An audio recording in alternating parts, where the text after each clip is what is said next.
People think cars are too expensive these days. This is the Chevy Trax, and it's really affordable. But is it a good car? Well, let's find out.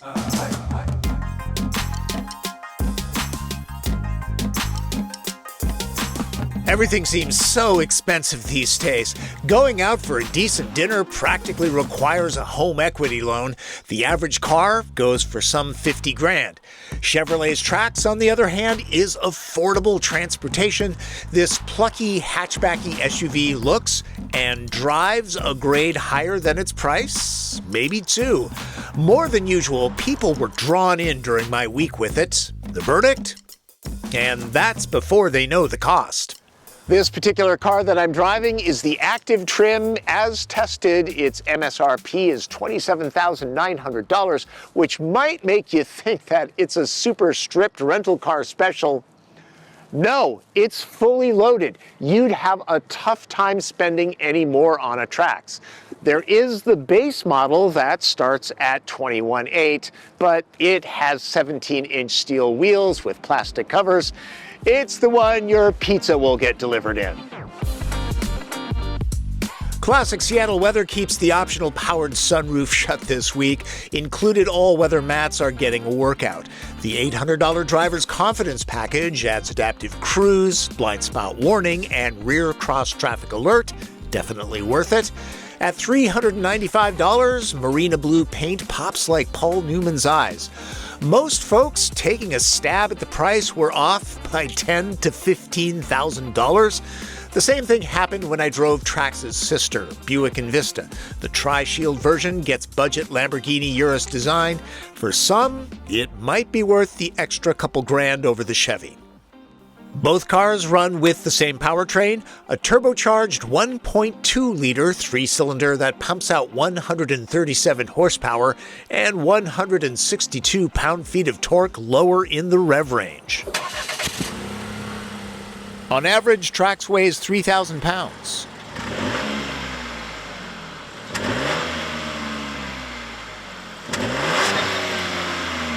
The transmission is not a continuously variable unit. 6 real ratios can be manually controlled with this little toggle. Trax is strictly front-wheel drive. Move to Trailblazer, HRV, Kicks, and Crosstrek for all-wheel drive. No drive modes, none needed. No head-up display either. Just thought I'd show you these squirrels. You wouldn't expect a budget-priced car to be a rocket ship. Trax will do the 0 to 60 dash in just under 9 seconds, which may not sound impressive, but really, it's okay. There's good torque off the lines, so in city driving, it actually feels kind of spunky. And I've tried passing on the highway. It's okay, you have to plan a little bit, but again, budget-priced car. Still, it's about the same velocity as the new Acura ADX. Cruising on the highway, Trax is composed. The optional adaptive cruise works well. I do believe the Buick's extra cost buys a slightly quieter cabin, but the Chevy is commendable. There's actually a little bit of fun to be had when you toss Trax into a corner. Steering loads up very nicely. There's a little bit of body roll, but it's managed pretty well. The 3-cylinder turbo is smooth. It even has a decent engine note. And back to power.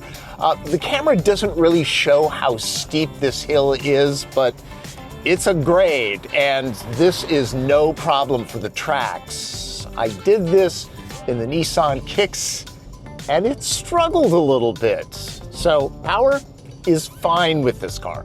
Part of the credit goes to the 6-speed. It always seems to be in the right ratio. No CVT drone. It kicks down smartly when the throttle hits the carpet.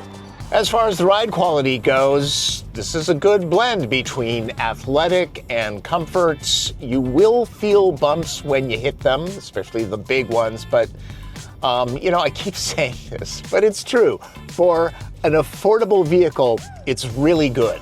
The fuel-saving automatic engine stop-start system can be switched off. It's unobtrusive. Chances are owners won't.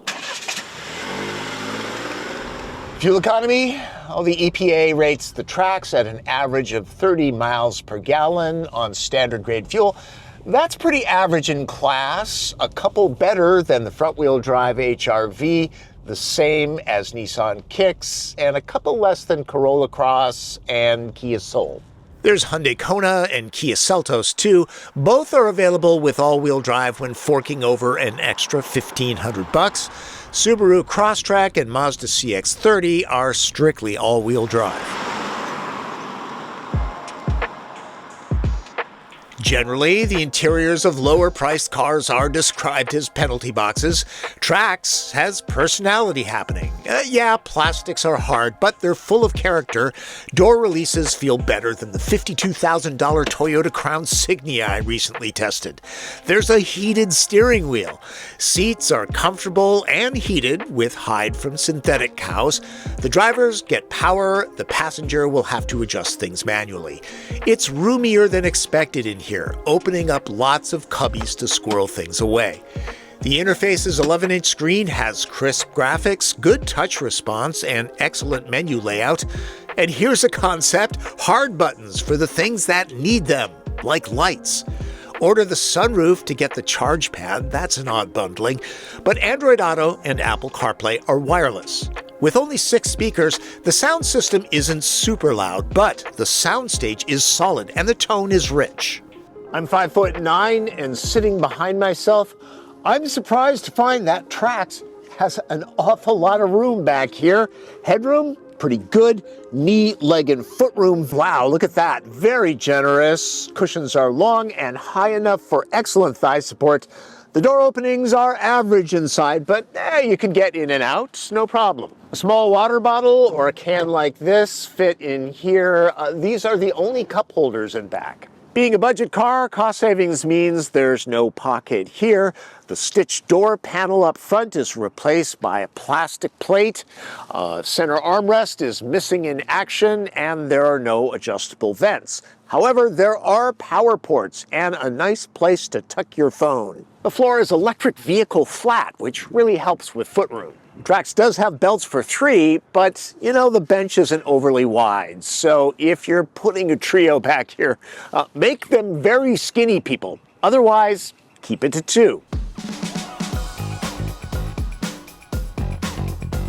The first generation Trax was small and stubby. Gen 2 is longer with more dramatic lines. To me, it looks more like a hatchback than an SUV, but what's in a name so long as it works, huh? Like the Buick Envista, this car got more comments and compliments from friends and neighbors than vehicles 3 and 4 times the price that may or may not get one of these. Owners aren't sacrificing style. The Activ smoke chrome trim has an upmarket vibe, and there's just the right amount of cladding. Trax isn't writing a check that the body can't cash. Powered liftgate?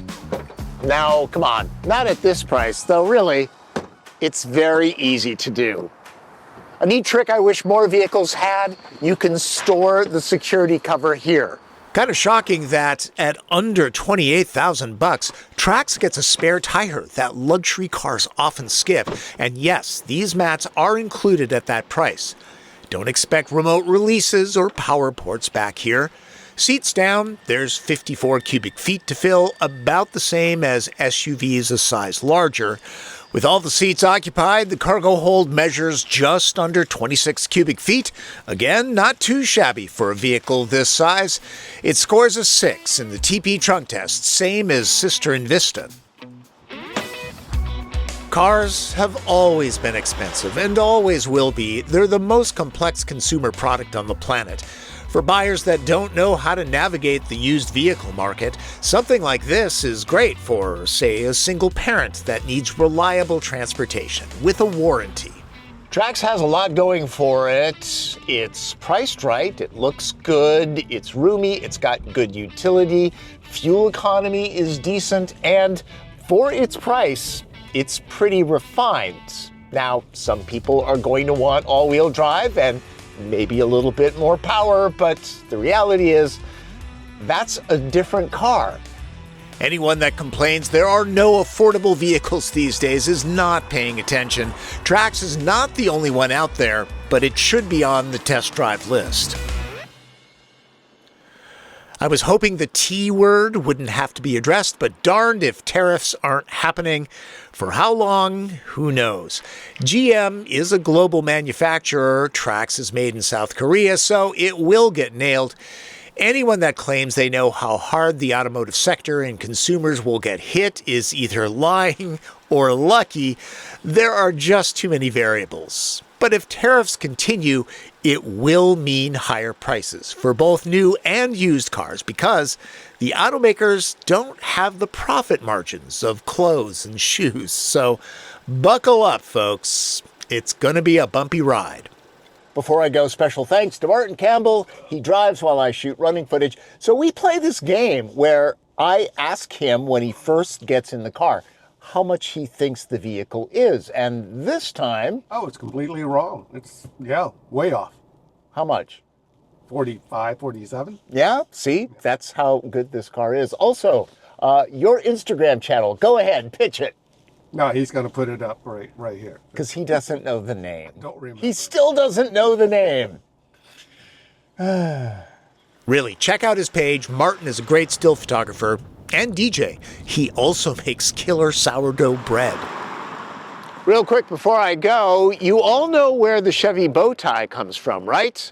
Lore has it that Louis Chevrolet was in Paris trying to wrangle up financing for his new car company when he looked at the wallpaper in his hotel room and said, "Hey, I like that shape." He ripped a piece of it off, gave it to his graphic designer and said, "This is what I want my logo to be." No word on whether or not he had to pay a damage deposit. Anyways, thanks for watching. Subscribe to the channel, click notifications. Follow me on social media. I'm on Blue Sky, Threads, Twitter, Facebook, all those. And if you have a question, leave it in the comments. I will get back to you, or one of my followers will, because it's a great community. Join up. That's Driven. I'm Tom Volk.